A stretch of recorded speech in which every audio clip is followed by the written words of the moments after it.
The final two episodes of your friendly neighborhood Spider-Man, and that shit is peak as fuck, guys. This is so underrated, and anybody that's hitting on it because it's just the animation is just missing out, because this is one of the best animated representations of Spider-Man since Spectacular Spider-Man. And speaking of which, we get a nice little Easter egg for that later on, which I'll discuss. But the final two episodes were gas as fuck.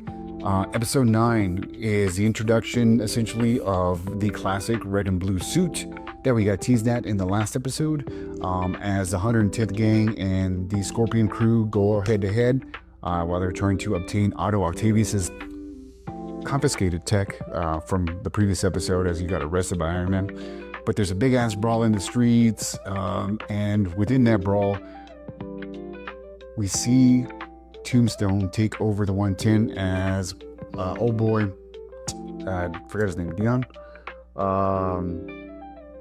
Big Donovan, not Dion. Big Donovan takes off. He chickens out and just runs. He books it.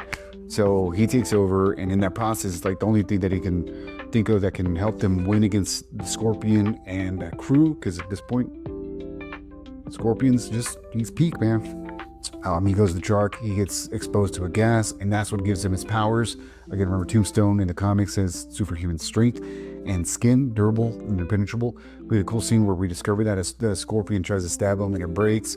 Then we get a team up between Spider-Man and Tombstone against Scorpion and the crew. Demolished him. Now, before this even happened, our introduction to the suit is a really cool scene where Spider-Man essentially saves Nico from a truck, and cementing that he's Spider-Man in her eyes, saves her, gets her out of the way. That was a really cool little scene there. But yeah, all hell breaks loose, and you see Spider-Man starting to take the words of Norman in the wrong way. That great power, you get great respect. That's not how it goes. Don't know how it goes. Starts slipping before Tombstone brings him back down, and he realizes, no, man, that's not the way. That's not the way it should be. That's not how our hero's going to be portrayed. But yeah, they take off, and we get a cool little kinship between Tombstone and Spidey without Spidey almost exposes who he is to him. And from there, we also get some tidbits as Norman, Daredevil warned us about it, but Norman's got experiments going on. Now he has Spider-Man's blood, which we saw in the last episode being drawn from him. And he's experimenting on animals and trying to create essentially an army of Spider-Man for what he thinks is good. Right? But yeah, so then we move over to episode 10, which is the actual finale, and damn.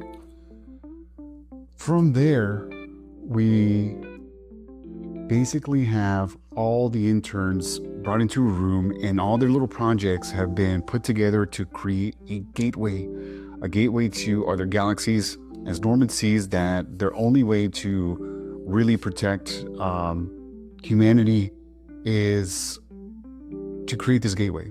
Because of Thor, because of the Chitauri and everything else, he needs access to other worlds. He just doesn't think the Avengers are enough for humanity. But that's when Doctor Strange shows up and intervenes and tries to stop him from doing what he's doing. They ask him, why are you showing up here again? He has no recollection of ever being there, or the Midtown incident at the very beginning.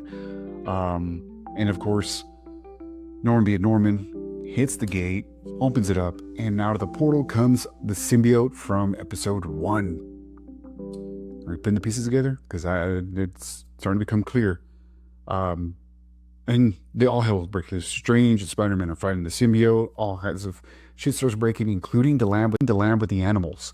So Strange is trying his best to get him through the portal, get him back, to get that symbiote back into the world. They even have a cool little teaser to the Dark Dimension. Spider-Man floats through, but as we're fighting, the symbiote touches the stone and opens up a portal, which sends him back in time to, guess what? Episode 1. That whole scenario that happens because of this time strip.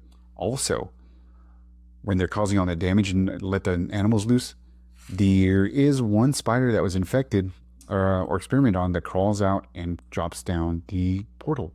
Guess what? There's a time loop that creates Spider-Man. Spider-Man created Spider-Man. Interesting, right? Cool little twist to the origin. I really dug the hell out of that, and because of that, where Spider-Man's here. Um, but yeah, we did a lot of really cool shit, and they finally get the symbiote back. And there's this weird scenario where giant symbiotes coming through almost a portal, looks like a sperm. Honestly, that's questionable. And they close it, but not before a little sliver of symbiote gets through and starts wiggling around the floor. We'll get to that here in a minute. Um, because of this, now Spider-Man's like, I don't trust Norman. Talks to Harry and Nico about that, and they convince Harry to create his own company. He's got the money, he's got the clout, so he creates Web, um, which is his business. He sends out all these invites, and we get a really cool list of people he invites to, like a lot of Easter eggs, outside of the classes that we already were introduced to, including Amadeus Chow. You get names on the board like Max Dillon, Ned Leeds, who we know, guy in the chair, right? Uh, and the Max Dillon is who we know as the Shocker. You also get a really cool one, if you know, you know, Tiberius Stone, who is the grandfather of Miguel O'Hara from Spider-Man 2099. He's on there. So is Jean, one of our fellow classmates. But those were the really big names that popped out during that whole thing. Amadeus says nah and stays with Oscorp. We go through a lot of or a couple of the invites. Jean, turns out, is actually working for Daredevil, and she is Finesse, who is the daughter of Taskmaster. Really cool stuff there. So I'm sure we'll see more for season 2. We also get a scene where we see Lonnie finally give in. He ditches his jacket, and he's also getting some white tint on his skin. So he's going to make that full transition to who we know as Tombstone. And he is about that criminal life, leading the 110.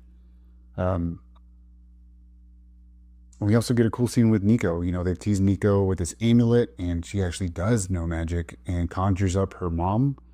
How or where she's at, we don't know. Again, the montage. There's a montage at the end that these two are a part of that give us the Easter eggs to what we have to expect in the next seasons, including Otto in jail, sketching up his arms that we all know he'll be using as Dr. Octopus. And another cool scene where Spider-Man meets up with Strange as he's looking at the damage he created, wants to know about the future, what kind of impression he's going to make. And Strange tells him you can't tell him, but they're big things. But what's cool is during that whole scenario, we get the Watcher in the background. So we know that was a major canon event. And then we see a clip of Aunt May going to visit someone in prison. Don't know who yet, right? We haven't really gotten confirmation. Actually, we know Ben passed away, right? But anyways, she goes and she talks to somebody. Turns out it's fucking Richard Parker. That's right. Peter's dad is alive and in jail. What the hell? What the fuck?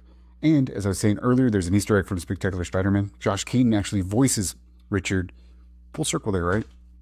And they have much to talk about. That Peter will find his way, whatever comes his way. But really cool shit. A lot of, again, leeway to the next season, and I love this show. I really do. The humor has been great. The casting, I said, was great. The music has been phenomenal. Spider-Man's quips and lines are just on point throughout the whole show. Start to finish, this is up there. It's up there, man. X-Men 97 to me is top tier peak animation and storytelling, and one of the best animated properties from Marvel ever. And this one's coming in at a number 2, man. This is definitely a number 2 for me. Let me know what you think down below. I'm still hyped about it, of course. And as always, appreciate you.